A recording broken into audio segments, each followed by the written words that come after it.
Hello, everyone. It's Mr. Cadell. I hope you're doing well. I'm doing well. Cold. I have a jacket on. We're continuing our study of evolution with a probe into chapter 26. 26 deals with the creation of phylogenies and phylogenetic trees, and those are assumed evolutionary relationships based on things. You could take any two organisms and say, oh, they're close evolutionarily, or on the tree of life, they're near one another. And the thing I would always then pose is, how do you know that? And so that's what this chapter deals with. Today, we're going to be looking at 26.1, which is just a few pages, and then 26.2, which goes to about right here. It's kind of the basic stuff, and we'll get into more detail and tougher stuff as we go along. There's definitely some movies today in this lecture, so if you look at the time on it and you're like, whoa, I don't want to sit there for that long, I would say about 10 minutes of that at least are movies. Well, I'm going to give you some hope here, and my intention is to let you know what your next essay question might be. And I'm going to give you 3 examples of what your essay question might be, so you can push pause and take a picture of this. It's either going to be analyzing a phylogenetic tree. It's going to be talking about water potential. This is in chapter 36. It's called plant resources and acquisition of stuff from the environment. Or this is a picture of the floral reproductive structures and how reproduction happens within flowering plants. This is in chapter 38. This is the only kind of hodgepodgey unit in the whole year. We have a chapter on phylogenetics, 27 is on bacteria, then the next 3 are on plants. The AP people don't require us to go over plants any longer, but we do need to do it for our CMC degree across the street. So make sure that you take a picture of each one of these and make sure you know these inside and out for the exam. Well, something that's going to help you with this chapter 26 material of these phylogenetic trees is one of the 13 labs in the College Board lab manual. It's called BLAST, and all that means is that we're going to be creating these evolutionary trees. We can scribble them out as much as we want on paper, but we're going to actually be using computers to kind of crunch through the data, maybe DNA or protein sequences. We're going to compare them, and then we're going to say, based on that, yes, these are the organisms that are most closely related to one another. There's a pre-lab due for this lab. There's an assignment that I'm going to give to you, and I hope that I handed it to you. It has the molecular connection up in the top left corner. There's also some videos from Mr. Anderson that should help you out with this. A few years ago, I went down to Denver a few times, and then students and myself, and for all AP classes in English and math and science, we went to Glenwood High School multiple times, and these were called Saturday study sessions. And what we had experts come in, and they would then teach us about, if you look at the bottom of the screen, biochemistry for an hour, and we would take some tests and answer some questions, and they would try to help students understand what the AP exam might ask them with relation to all of these content areas. And there's 12 content areas. So we went down there 3 times, and it was too much. And so then we had people, specifically this guy from Houston who helps to write the AP tests for AP biology, record some of these sessions. And so this was far before COVID and asynchronous learning. So it was kind of cutting edge at the time. But I think that there's some good stuff here, especially how the individual goes through a lot of the types of questions you might be asked for these. So these due dates are not correct for you, but if it works, we're going to do something like this. So let me show you an example of one of the questions that is in the Saturday study session. Some kids wanted to know how much detail that I wanted them to use when they wrote about the free response questions. And here's my answer is, now that we're in the second half of the year and we're getting ready for the exam for all your classes, you should really just focus on the action verbs. And wherever you see an action verb, you should write 1 to 2 sentences of response to it. That's it. No introduction, no conclusion. That would be a sufficient essay, in my opinion. He also goes over, there's some multiple choice, and I want you to try them, and then here's the answer key I'll give you. And if you got something wrong, then you can just skip ahead to the time that he begins explaining why that's the correct answer for that multiple choice question. I seriously hope that it's helpful for you.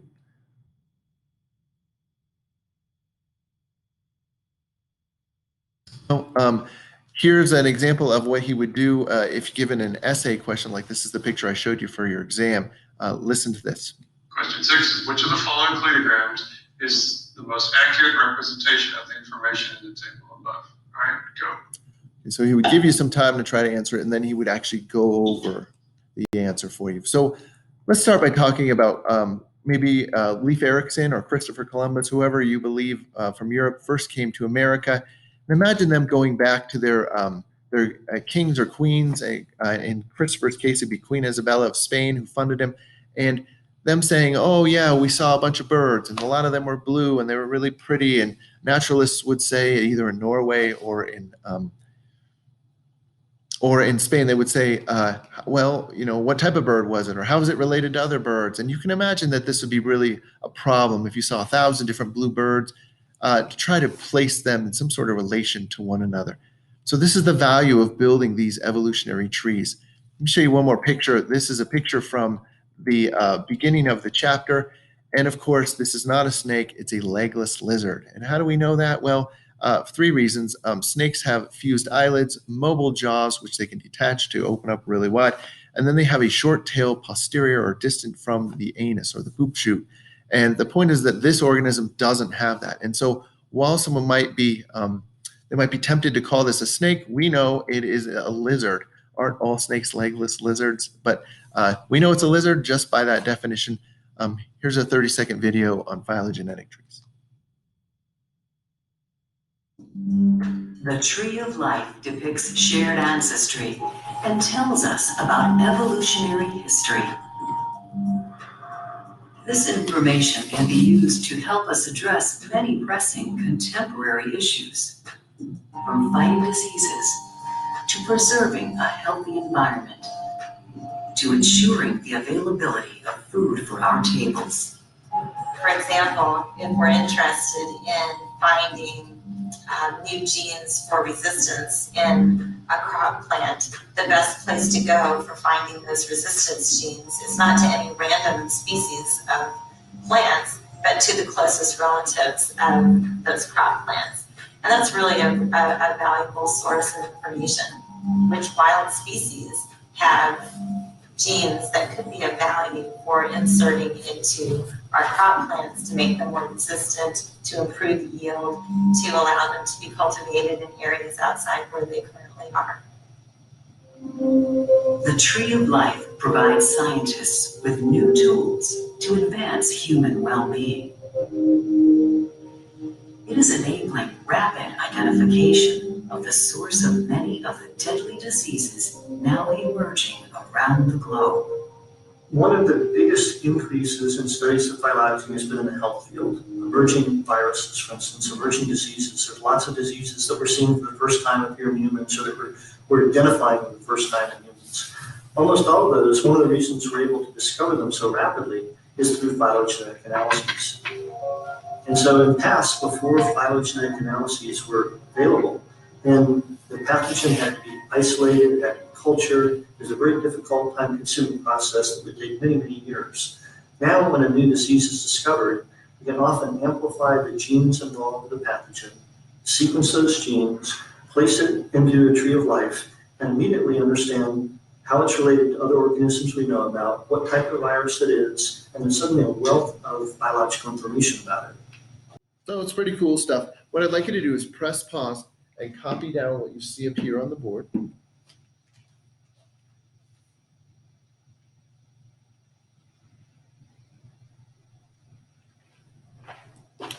Well, we're going to begin to see a lot of things like this, and you're going to have to be able to navigate these things. And, I just want you to think about, why are these animals organized the way that they are? And then secondly, what are some features that the common ancestor, the question mark there, has? It doesn't have, sorry. If you look at the common ancestor, and I want you to think of the x-axis always as a timeline going from right to left here, as present day back in time. I'll tell you something that the common ancestor doesn't have, and that is any of the characteristics of a pig. The pig's common ancestor with this organism was further back in time than the common ancestor that we're looking at. It's more to the left. And so I would say what the common ancestor for all those organisms, the cow and the hippo and all these different types of marine mammals, what they don't have is like cloven hoofs or a snout or ears that look like that. I don't know, whatever a pig has that they don't have. Some of the things that they do have, you could say the common ancestor must have had eyes and a mouth and things like that. You can be very vague on that, but you get more specific when you're trying to outline some things like the pig here. Well, again, we're just going over 26.1 and a little bit of 26.2 right now. It's a pretty straightforward chapter and not many questions in the reading guide, in my opinion. I think it's pretty interesting stuff, and I hope you do too. The guy who figured all this out originally was Carlos Linnaeus. I think he was a Frenchman or from Scandinavia. But he's the guy that kind of tried to organize organisms and put some rhyme or reason to it.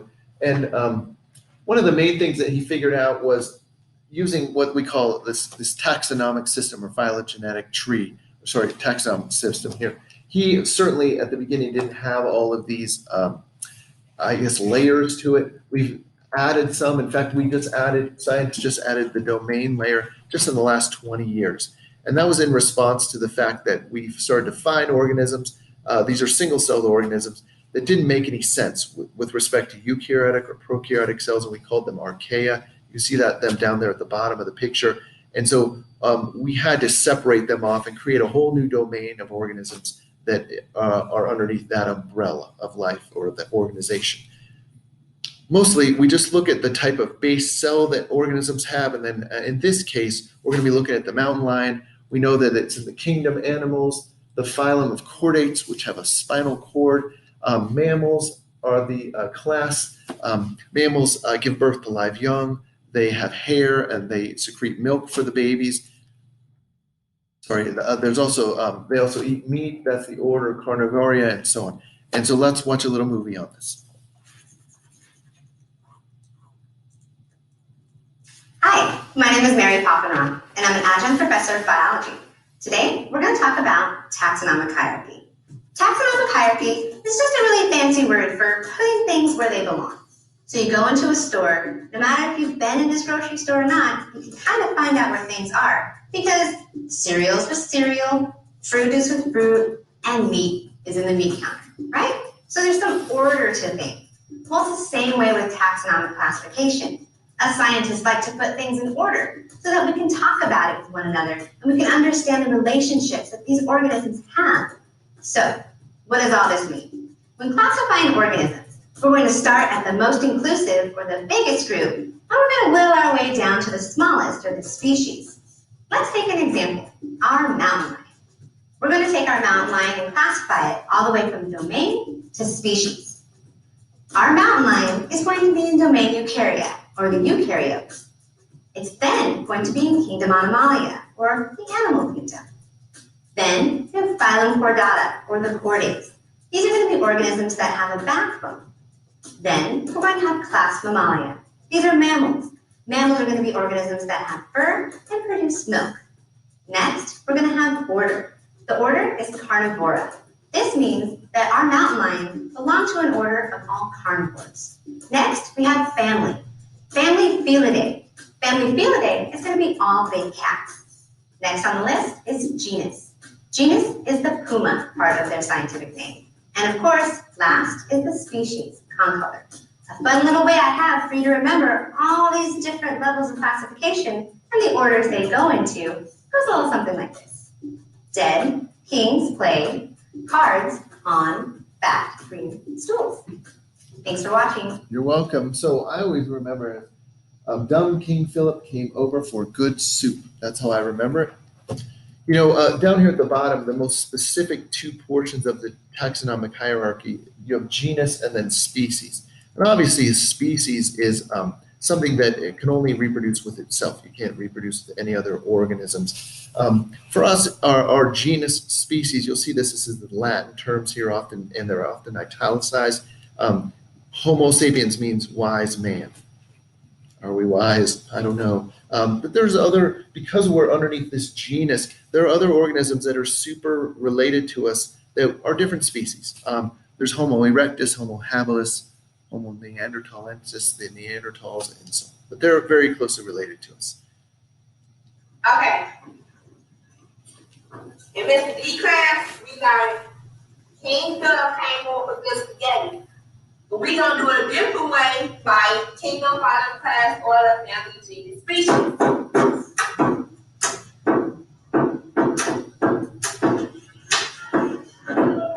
Kingdom, father, class, order, family, genus, species. Kingdom, father, class, order, family, genus, species. Kingdom, father, class, order, family, genus, species. Kingdom, phylum, class, order, family, genus, species. Kingdom, phylum, class, order. Kingdom, phylum, class, order, family, genus, species. Kingdom, phylum, class, order, family, genus, species. Kingdom, phylum, class, order, family, genus, species. Kingdom, phylum, class, order, family, genus, species.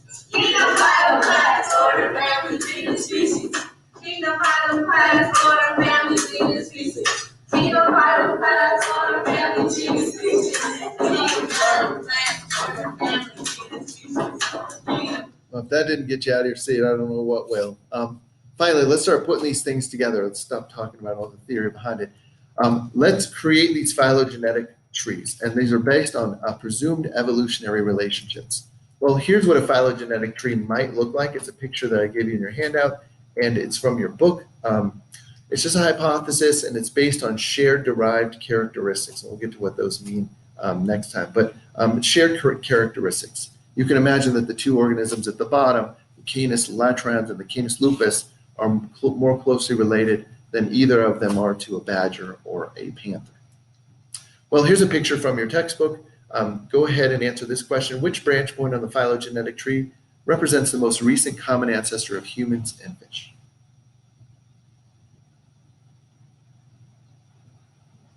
Remember, the answer here is D. It can't be A because that's not the most recent common ancestor. Always put a timeline on the x-axis. And sometimes you're going to see these flipped on their side, so then you'd put a timeline on the side of it. We'll get to that detail next time. In 26.2, here's the title. It just says that these individuals use fossils, morphology, which just means form of organisms or anatomical structures, and genetic data to infer these relationships and create these trees. Because DNA creates, or the sequence of letters on DNA creates the anatomical structures by the creation of proteins, it makes sense that something that has a more closely related sequence of DNA to something else is going to have morphology or anatomical structures that are also more closely created or look like or function like that other organism as well. And then you can say, oh boy, they're closely related on the evolutionary tree.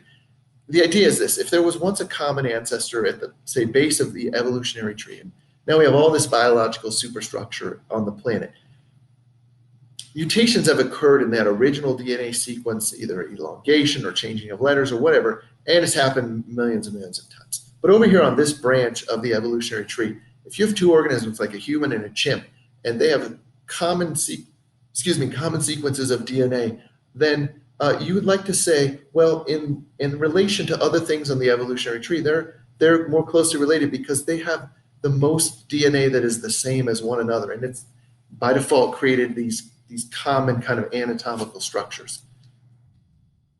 Well, one of the ways that we can look at this is through homologous structures, and you've seen this example before early on in chapter 22. The argument about all those four-limb bones. We see we see a bat, a whale, a horse, and a human here. Why is it that they all have one bone, two bones, cluster of bones that we call a wrist, and then these 5 digits, 4 or 5 digits radiating out from the wrist, other than the fact that maybe they are all closely related on this tree of life? And if we were to look at their DNA is very close because it creates those structures, and you could then put them close on the evolutionary tree. Well, there's another concept called analogy, and there can be analogous structures like wings. But if you look at the bat on the left and the bird on the right, they both have a mouth and rib cage, and I get it, and a vertebral column. So they are closely related on the tree of life, but there are many organisms that are more closely related to them than they are to one another. For instance, like bats are more closely related to cats than they are to birds. And so this is an example of analogous structures brought on by convergent evolution. It's just similar evolutionary pressures in their environment favored the creation of these things that we call wings. Now they're created differently, but they have the same function to fly around, essentially. Well, we can analyze these DNA segments and make these evolutionary kind of assumptions, and we're going to do that. This is a picture from your textbook, but it's similar to what we'll do in our lab. I'm going to show you one final movie, and then we're done. I'm done talking. They're probably the most recognizable fossils in the world. Flat, segmented bodies bristling with antennae and legs. They're what we think of when we think of life in the ancient sea. The trilobites are famous not just because they were so beautifully functional or because they happened to preserve so well. They're known the world over because they were everywhere. For more than 270 million years, trilobites thrived all over the planet, scouring the ocean floor from Siberia to Morocco and Canada to Australia. In their time, they were the planet's most successful and possibly its most abundant animal until they weren't. The trouble with trilobites is pretty much the same trouble we have with understanding why any animal that was once so abundant can totally disappear, because trilobites were survivors. The history of these creatures shows that they practically invented survival. In order for them to finally go extinct and leave no direct descendants, nature had to try to kill them like 4 different times. Let's start about 540 million years ago, just before the dawn of the Cambrian period. Back then, all life on Earth was in the sea, and most of it was squishy, like sponges, worms, and jellies. Yes, there were some mollusks and simple shelled creatures like brachiopods, but by and large, if you were an animal, you didn't have to worry about protecting yourself from predators. Then, about 521 million years ago, the first known trilobites appeared in what is now Siberia. They may have evolved from small, thick-skinned segmented worms like Sprigina, which I gotta say, do seem to share a family resemblance, but trilobites took the benefits of physical complexity much further. How much further? Well, they had legs, for one thing, and they developed complex eyes and a sophisticated digestive system.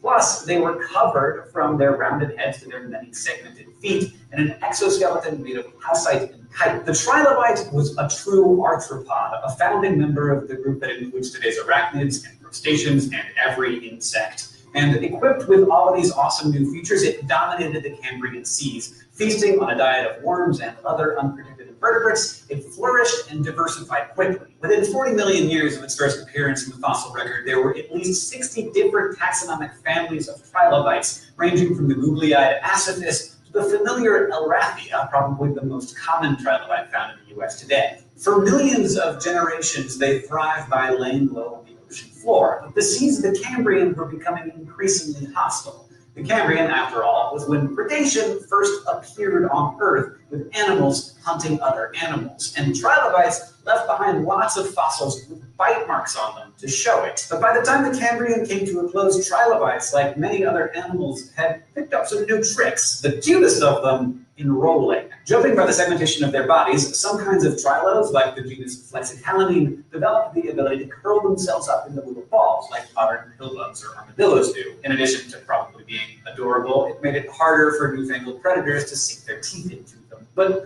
not all of the threats to our little armored friends came from other animals.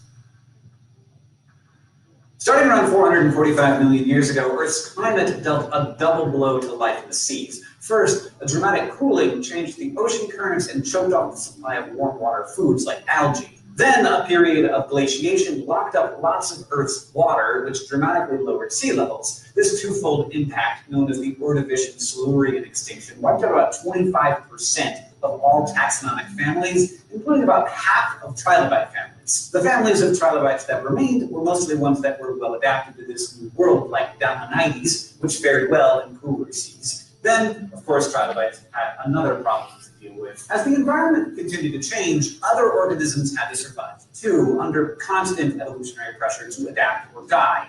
The new adaptations that had come about during the Cambrian, like pincers, spikes, and claws, were really starting to come in handy. But there was one adaptation that may have been trilobites' kryptonite: Jaws. About 420 million years ago, the first jawed fish appeared, and some experts think that these new predators put even more evolutionary pressure on the trilobites. Sure enough, about 20 million years after the first appearance of jaws, new variations of spiny, spiky trilobites started showing up in the fossil record, like Dicranurus here, prickling with curved spines. But Earth's environment had still more surprises in store, starting around 375 million years ago when, well, we don't know what happened exactly, but we do know what the results were. Suddenly, big swaths of carbon-rich sediments were laid down, and oxygen levels in the water started to drop. Reef communities began to collapse, and those new fish with jaws managed to get by, as did new life forms on land, like plants and insects. But most jawless bottom feeders, including the trilobites, vanished. In the end, this series of unfortunate events, known as the Late Devonian extinction, wiped out about 20% of the animal families in the sea, including all but 4 families of trilobites. The trilos were on the ropes, and the final blow came with the greatest die-off in Earth's history. 252 million years ago, something changed radically in our planet's atmosphere. Some scientists think it was an asteroid impact, others point out that it was also a time of tremendous volcanic activity, and on top of that, Earth's land masses were changing, which altered climate patterns yet again. Whatever came knocking for the trilobites, it came quickly. Within probably less than 1 million years, 70% of the species on land were gone, and 95% of those in the sea, including the last surviving species of trilobites. It took the worst catastrophe in the history of life on Earth to wipe out the trilobites, an event known as the Great Dying. Now, it may not sound like it, but the tale of the trilobites is really the first success story for the entire animal kingdom. Sure, they're gone now, but at the time, they were the most advanced animal the world had ever seen, and they went on to become one of the most diverse groups of extinct organisms on record. Over 15,000 described species. And they survived for way longer than many other types of animals. They were around longer than the non-avian dinosaurs and longer than mammals have been, including us. So the question to ask about trilobites might not be why they went extinct, but how they managed to endure for so long. After all, today we are one of the planet's most successful animals, so the trilobites' troubles may someday be our own. Thanks for watching. We're all done today. Make sure that you tell me tomorrow how much a child-size ice cream costs.